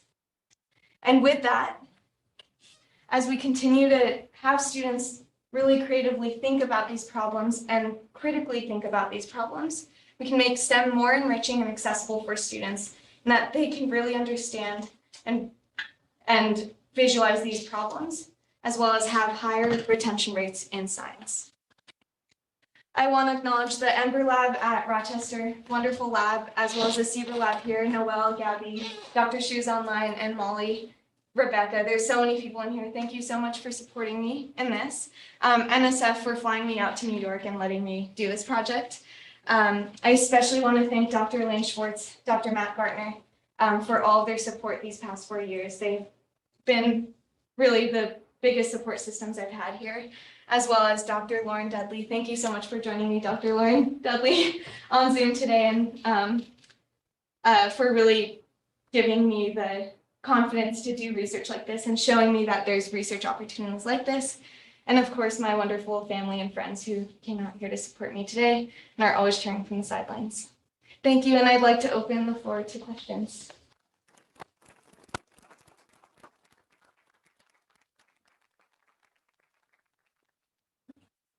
Do we have for Sarah? Yes. Yeah, I was wondering, what do you think like the applicability to other fields of this project is? Because you're looking at 2D to 3D modeling, and I was wondering that's spatial visualization has a lot to do with psychology and like especially with sensation and perception and things like that. So do you think this research can also be a crucial component to like fields like psychology or like physiology and things like that? Yeah, absolutely. Especially in physiology. I think I have a stronger background in physiology than I do in psychology because of my minor, but I would say especially in physiology, if you know how to use a 3D model and connect it back to those, what we see on paper, those different metabolic processes that we see going on in our body and how they contribute to like muscle contractions or like even looking at it in an anatomical point of view and being able to rotate those, those muscle groups and see how they look like in different views. I think they can absolutely be used in any way, in any sort of course that requires some spatial visualization techniques. Absolutely. Thank you. Just a question, like your findings are saying that it's very important for students to learn how to use these modeling. So are your findings geared more towards teaching like professors how to teach the students how to use them, or is it more geared towards students teaching themselves how to properly use these modeling? I think it's a mix of both, because while it's important to really implement these types of formal trainings in science curriculum, I think it can also be important for a student to really manipulate those 3D models themselves and really see, for example, like when they're building this, they go, okay, I can see that the phosphate group right here is bonded to the sugar group right here. And so I think it's important not only for faculty to really implement those and get students hitting the ground running with the use of 3D models, but also for students to discover what works for them as well. Rebecca. You mentioned at the beginning, there was some qualitative methodology. What were some of the emerging themes that you found? Yeah, so one of the emergent themes, for example, was like with the DNA structure or the DNA representations. So if we see here, like one of those emerging themes in the high score group was that they, in this module at least, was that they started with a 2D representation and then mapped it to a 3D model. But the trend that we saw in students who sort of had a lower score, students started with a 3D model and ended with a 2D representation. So that's one of, like, that's an example of an emerging. Actually, just to jump on Shrek's question, can you actually go back to that slide? Yeah. Just out of curiosity, I want to be clear about this. So the high performed people who scored well in your tests, they sort of saw the 2D model and said, I know that there's like a problem with the bonding here. Right. And then they kind of knew before they looked at the 3D model. Right, exactly. So this is a lot more simpler than if we were looking at this space filling 3D model. You know, it's on paper and students can sort of look at each individual piece on this paper and try to find those pieces on the 3D model. And so by starting off with something simpler that they can visually see on this paper and then visually see on a 3D model is what sort of distinguished those students, if that makes sense. Does that answer your question? I see. So I guess maybe just one question, and maybe I'm just misunderstanding. What additional insights do the high scoring students get from looking at a 3D model? Like were they able to just figure everything out by looking at the 2D model and for the who scored well on this test? Can you repeat that? Yeah, so like the high scoring students sort of knew that there was a bond issue here, right? But it sounds like from what I'm understanding, they knew it by just looking at the 2D representation. Well, what happened was that they didn't really need to know that there was something wrong with it. But what they did was because they were looking at each little part, so they said, okay, here's the phosphorus group on the 2D representation, and here's the phosphorus on the 3D. Got it. Here's the sugar on the 2D representation, here's the sugar on the 3D. And that's where they saw that connection, where that bond was being misrepresented. Got it. So they were actually doing this sort of like piece by piece. Let me take the one-to-one comparison of the 2D to 3D, but the low scoring people just sort of looked at the 3D first. Right. And they could not then translate back to Exactly. Yeah, you kind of, like they were kind of overlooking that very small bond that you can see on the 3D model. That's very obvious on the 2D structure. Got it. That's fascinating. Thank you. All right, well, unfortunately, we've run out of time for Sarah's questions, but let's thank Sarah again one more.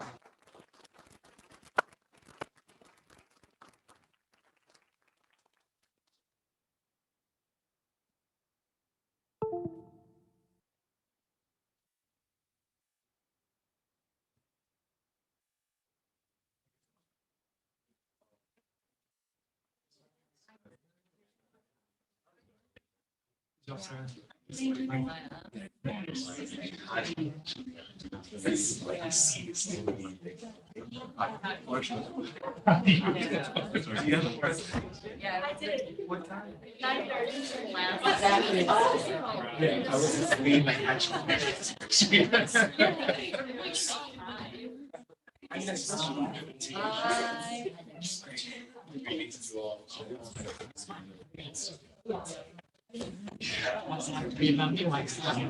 Presentations for this session, and so I'm going to go ahead and hand it off to Bryan Lin. It's going to introduce his research and share it with us. Hi, everyone. I'm Bryan, and I'm here to share with you a philosophy research. I know. But this is philosophy is within our Schmid College of Science and Technology.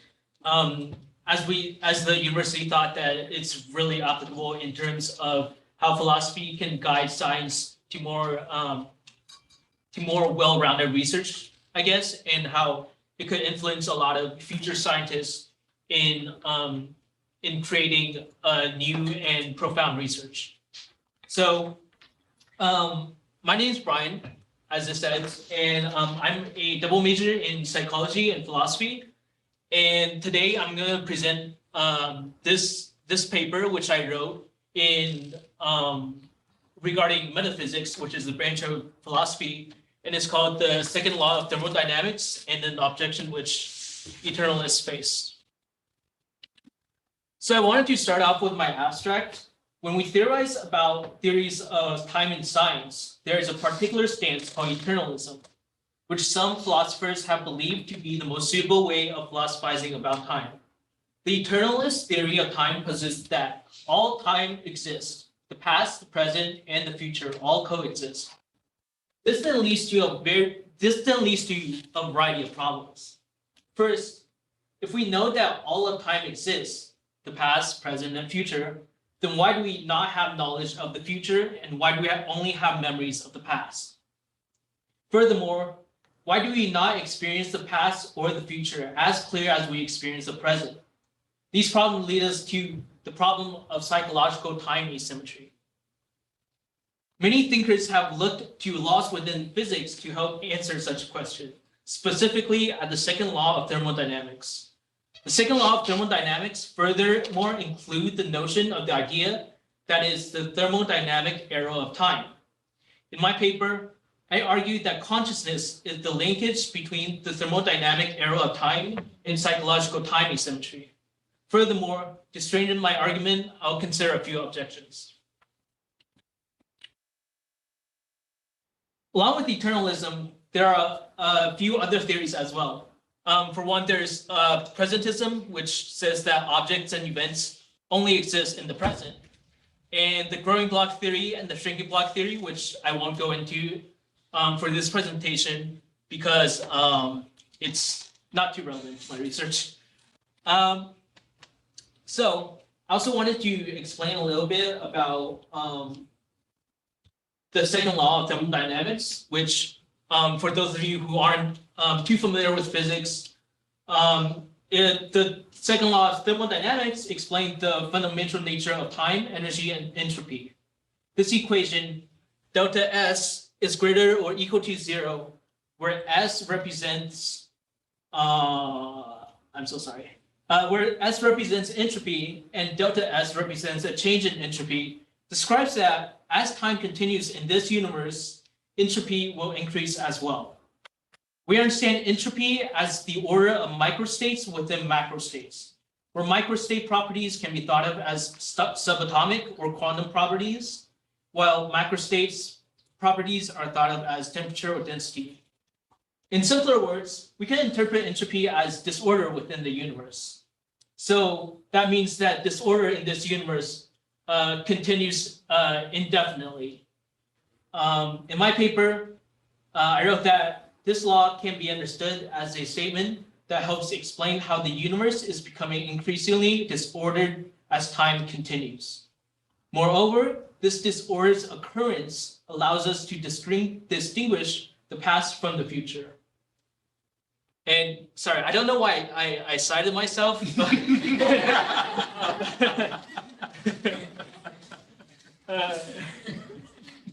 Okay, I will also describe the two problems of direction of time, as my main focus for this paper will actually be coming up with a solution for the second problem of the direction of time.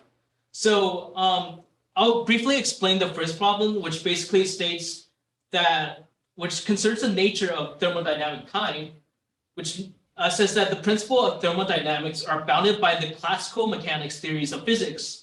And classical principles of physics are time, reversal, and invariant, which means that these laws are not restricted by the direction of time. In simpler words, it means that whichever time flows, so from past to future or from future to past, the laws are still plausible and that they still work. However, this is not the case for the second law of thermodynamics. As I explained, the second law of thermodynamics is a classical mechanics principle, but it is bounded by the the direction of time, which should make the second law of thermodynamics a impossibility. The second question seeks out to find an answer to the first, as of like, why? Or if any or all of the temporal asymmetries we see in our daily lives can help explain the first problem. Some of these time asymmetries include the epistemological time asymmetry, which alludes to what we know as time continues, or the mutation time asymmetry, which alludes to what can be changed as time continues. So then this leads to my main argument for this paper, which I propose a defense for eternalists and a potential solution to the second problem of the direction of time, which entails that the limitation of our consciousness and what we can comprehend at a particular moment acts as an explanation for the linkage between the problem of psychological time asymmetry and the thermodynamic arrow of time introduced through the second law of thermodynamics. So I'm going to briefly explain that because that was just so many words in one sentence. I included an excerpt from my paper to understand this better, where I said that it appears to make sense to say that our psychological time asymmetry is sensitive to the second law of thermodynamics, since both theories involve differences through time. Our universe continuously moves toward times where entropy is more than it could have been in the past, similar to how we constantly move toward times where we could never have experienced before or could have any recollection of in the past.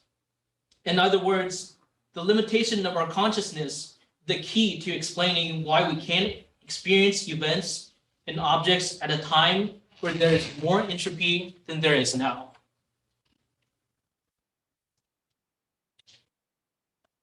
So what I propose here is called the entropy linkage theory, which explains that as consciousness, it explains that consciousness is an ever-evolving and ever-developing substance as entropy increases and time goes on. I further go into detail to say that the increasing consciousness is measured through maturity. Through this, we can understand that our curiosity for the future is the explanation for why we only anticipate future events and not past events, as we anticipate a time in which there is more entropy than there is now. So for those of you who are not philosophers and who are not too familiar with consciousness, I kind of explained this in my paper where I said that consciousness often refers to our awareness of ourselves, precisely how we sense objects, feelings, passions, volitions, and thoughts. Consciousness is described as our waking state. And the only time we are unconscious is when we are in non-REM sleep. Philosopher David Chalmers, who is actually my academic grandfather, because he was the PhD professor for my professor here at Chapman. So technically, he taught my professor, so he's my academic grandfather. Anyways, he said that we have referred to consciousness as what it is like to be something, what it's like to be in a state, and what it's like to be in like an emotion or how you feel and things like that. Memories are also embedded as a crucial part of our consciousness, as we can sometimes recall what it feels like to be in a particular state in the past, or like breaking up with a former lover. Not alluding to anything. I'm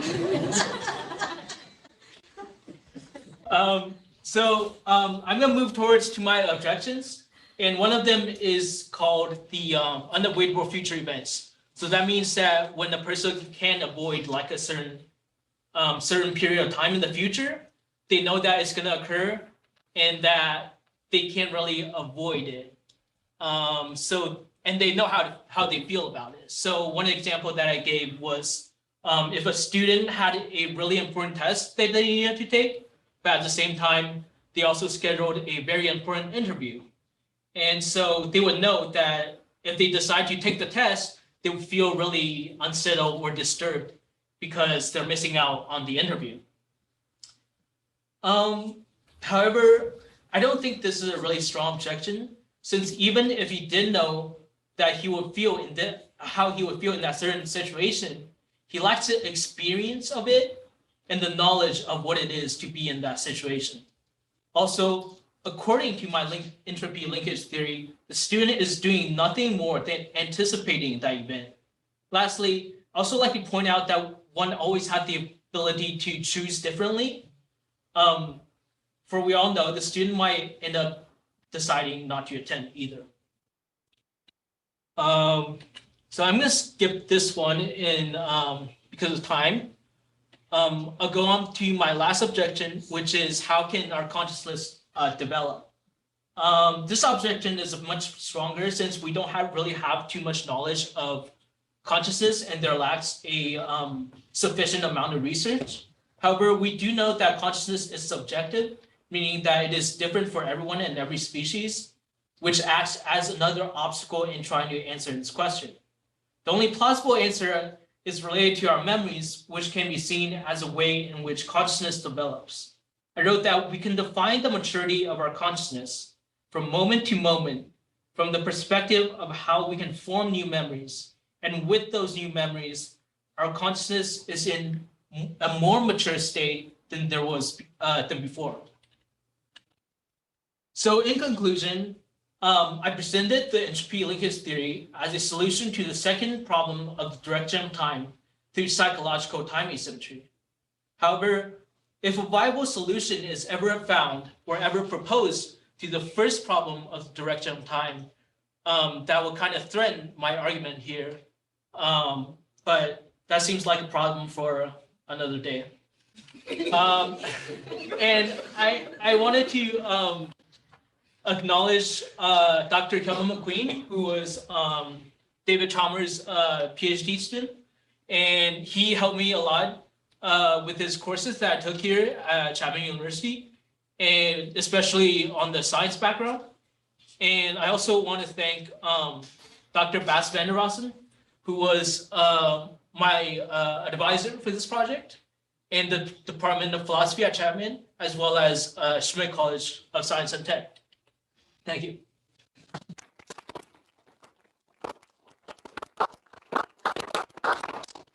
Thank you, Bryan. What questions do you have for Bryan? Yeah.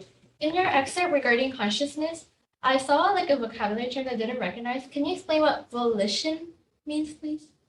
Volition means your ability to will. So it's kind of like motivation, if you think about it. So I have the will to do something means basically I don't know how else to explain it, but it's just like, you know, you're willing to participate or do a certain thing. So that relates to volition as a noun is, well, will as a noun is volition. Yeah. This is like not my field at all, so I apologize. It's like an ignorant question. But how do we know that like entropy is increasing? Like, is there like a way to measure that, or is that just like a fact? Oh, that's the part of the second law. So That's what the second law like, says. That it's just like that's what happens. no, it's okay. Okay. It's okay. So here it kind of explains that entropy is ever increasing. It's kind of like it's a law which just says that in physics, and so I would assume that they've done a lot of like physics research to know that with entropy that it's forever increasing. So it's just like a set of laws in physics that describes I that. got you. Okay. Thank you. Yes. The ignorant question doesn't definitely not my deal, but how does like taking pictures, for example, and having your memory or consciousness sort of expand, right? So if I have a picture of like my childhood, for example, it would help me go back in time, if you will, to understand and appreciate what happened at that time. But without that picture, it may be so much more hazy in like being able to experience multiple time stamps in my life. So I guess, have you is that a thing that philosophers think about, the incorporation of picture and consciousness? Or even films, recording, and all that stuff that can. I guess it could. I guess that question points more to like nostalgia and like how we felt about the past. But in terms of consciousness, we can only experience like now. Like our once we have experienced the past, it's like we can no longer experience it again because our consciousness just like moves through time with us. So what I'm feeling right now wasn't what I felt when I gave this presentation like a second ago. So did that kind of? Yeah, so I guess when people say, I say this all the time. Oh, I remember I'm like reliving this experience of the past. Is that sort of like an illusion of? I always think that's more of like, oh, I remember like going through this event, like this felt familiar or something like that, right? So I would think that's more of like a deja vu thing, or like a nostalgia. It's like reliving an experience that I kind of felt before. So I guess that deals more with psychology. Yes. Yeah. Got it. Thank you. Yeah. I wanna back into that statement also. Like I think it could be a quantum mechanical sort of standpoint where if you have the memory or the image and you actually see it occurring, you actually have the result in front of you, you can actually like essentially go back in time. However, if you don't have that result in front of you, you can't really see that. Yes. So this is like a kind of conflict between eternalism and the second law of Thorne, right? So are there any other kinds of contradictions that you could use from eternalism? Like second law is one of them. Are there other ones that you could use to apply to more broad applications that we could use? In terms of science, or application to science, I'm not too sure because that's this is a paper around time, and I'm not too sure about the how science can add to that. But if you figured out something, let me know. So yeah, I'm sorry, I'm not too sure about that. Well, I think we have run out of time for questions, but if you have more questions, I'm sure Bryan would be happy to answer those. Yeah. But let's go ahead and thank Bryan.